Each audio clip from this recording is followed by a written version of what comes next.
আসসালামু আলাইকুম। আবারও চলে এলাম আমি নতুন একটি ভিডিও নিয়ে। আজকে আমি রুই মাছ ভুনা করব একটু ভিন্ন রকমভাবে। প্রথমে আমি কড়াইয়ে কিছু মশলা ভেজে নেব। দিয়ে দেব দুটি শুকনো মরিচ। মরিচ দিয়ে একটু ভালো করে ভেজে নেব। মরিচ দুটি ভাজা হয়ে গেছে, এখন আমি দিয়ে দেব ধনিয়া আর জিরা, দুটো একসাথেই দিয়ে দেব। এগুলো ভালো করে ভেজে নেব।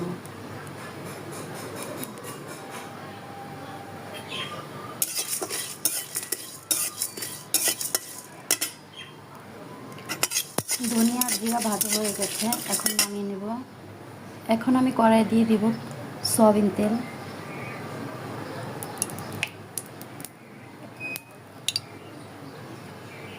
তেলটা গরম হয়ে গেছে, এখন দিয়ে দেব পেঁয়াজ কুচি।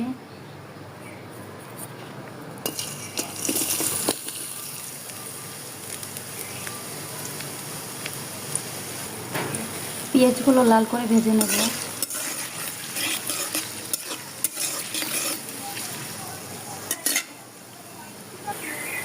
পেঁয়াজগুলো ভাজা হয়ে গেছে, এখন উঠিয়ে নেব। এই তেলে কাঁচামরিচগুলো ভেজে নেব। মরিচগুলো ভাজা হয়ে গেছে, উঠিয়ে নেব। এখন টমেটোগুলো ভেজে নেব। টমেটোগুলো ভাজা হয়ে গেছে, উঠিয়ে নেব। এখন আমরা রুই মাছগুলো মাখিয়ে নেব। কিছুটা লবণ,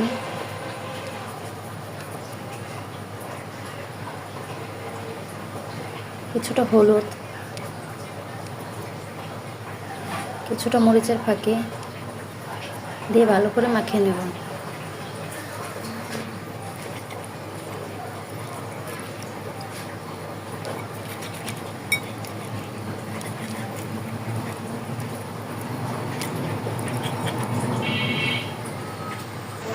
রুই মাছগুলো মাখানো শেষ।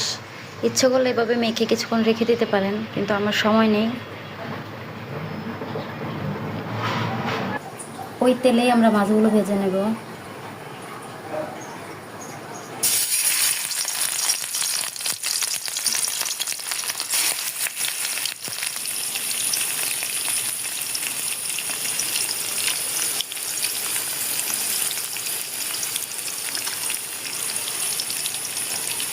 মাছগুলো ভাজা হতে হতে আমরা ভাজা মশলাগুলো বেটে নিই।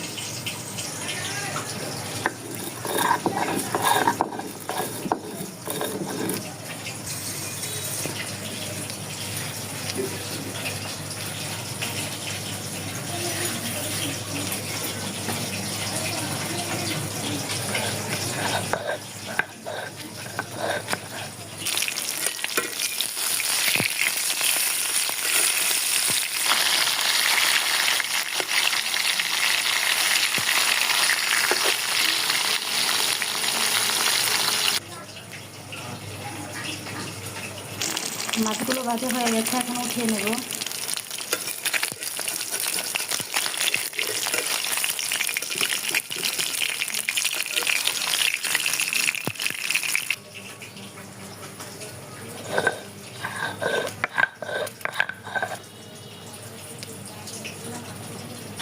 এখান থেকে কিছুটা পেঁয়াজ বাটবো আর কিছুটা রেখে দেব। 1 চামচ আদা বাটা, 1 চামচ রসুন বাটা, কিছুটা লবণ ছিটিয়ে দেব, ছিটকাবে না। এভাবে তেলে আদা রসুন দেওয়ার সময় আপনারা কিছুটা হলুদ ছিটকিয়ে দিতে পারেন, তাহলে ছিটকাবে না। তারপর দিয়ে দেবো ভাজা বাটা মশলাটা কিছুক্ষণ ভালোভাবে কষিয়ে নেব। কিছুটা পানি দিয়ে দিব।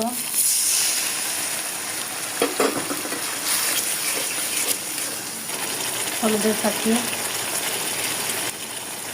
মরিচের গুঁড়া, প্রথমে কিছুটা লবণ দিয়ে দিচ্ছি, আন্দাজ মতো লবণ।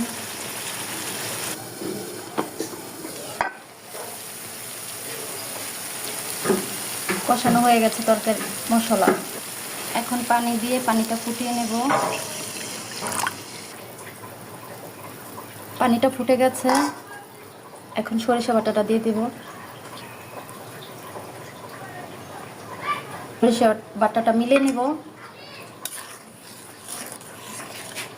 এখন মাছগুলো দিয়ে দিব।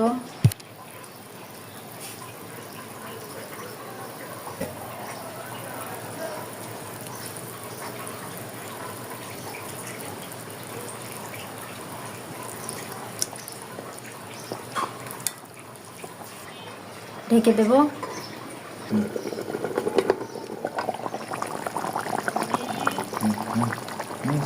বাটা মশলাটা দিয়ে দেব।